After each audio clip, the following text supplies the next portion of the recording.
Okay, I'm speaking with Eddie Bonine, Executive Director of the LHSAA, sportsnola.com.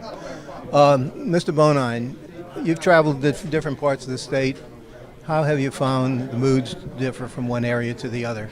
Well, I think the moods have been very positive. Of course, majority of the people wanted to meet the new guy and see what he had to say and what to do.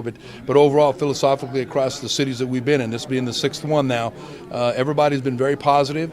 As you move through the communities where they have smaller classification schools, of course, they're going to have more concerns about smaller classification items. But overall, I think it's an organizational concern, equity, and as I stated in here today, institutional integrity is what we're looking for. And everybody here is the LHSAA. It's not just our office in Baton Rouge, it's all the member schools. Now, having been a pitcher yourself, I think you have some ideas on how to change the pitching rule aside from what's been proposed. What are your feelings about it? I think my first thought is about pitch count.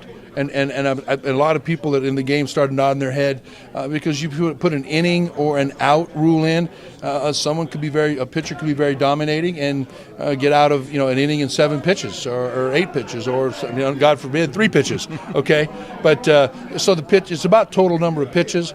At one point, I believe there was something in the writing that had to do with if a pitcher throws more than 4 innings, they can't pitch the next day, and I didn't see that in that language there. Maybe that was pulled. I'd have no knowledge of why, or if it was, why. But it's more about pitch count, and I'm going to go back to technology at our office and discuss when the baseball coaches submit their scores, their innings, that kind of stuff, that they can also have a drop-down menu, name of the pitcher, how many pitches they threw, so there's that actual account for it. I think the pitch count is probably more important than anything else. Now, this is a reclassification year. Reclassification is so vital to the future of the LHSAA, the immediate future, because of the proposals that's up there. Some split, some to return to normal. Would you consider, or could you consider, asking principals to delay judgment until you have more time to get a handle on the situation? Yes, sir. That's exactly what I'm going to probably ask for. After getting the information I have to date, as of today, my knee-jerk response is I need some time. That's been kind of the common theme coming from Mr. Jimmy Anderson, the interim, as well as Mr. Bonifay, the Executive Committee Board President. It's just one of those scenarios where I want to get an ability to have if I'm going to put my thumbprint on something or push behind it, as I mentioned in there, I want to make sure what we do is not something we're just pushing through to do it.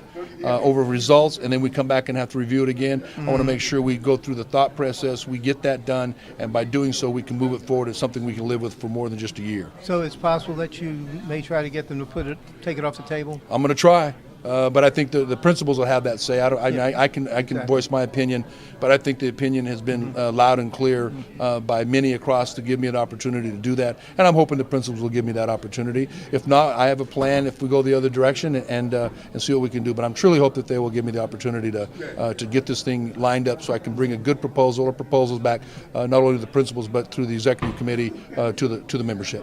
Now, in my years with the LHSA covering them, I've heard a lot of the coaches, I guess their biggest complaint is the fact that in football-related items, Class B and C have a vote, but they don't participate in the sport. They don't feel that's fair.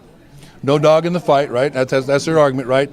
But they pay membership dues, and I think they should have an opportunity to vote. And if those particular schools that are complaining, I don't know how many there are, contact those schools and convince them on why the vote should go a certain way. And there's nothing wrong with lobbying for a vote in that regard. Whenever there's a school that doesn't have a football program, I think that's a democratic way to do it. There's nothing wrong with that, as long as there's no money exchange in hands or just a matter of, hey, I know you don't have football, but here's why we'd like to vote this way, and we hope we can get your support. I don't think there's anything wrong with that, unless there's a regulation that says you can't do that, which maybe I just violated one of our own rules by saying that. But that would be, I don't see a problem with that. They pay membership dues. They should get a chance to vote.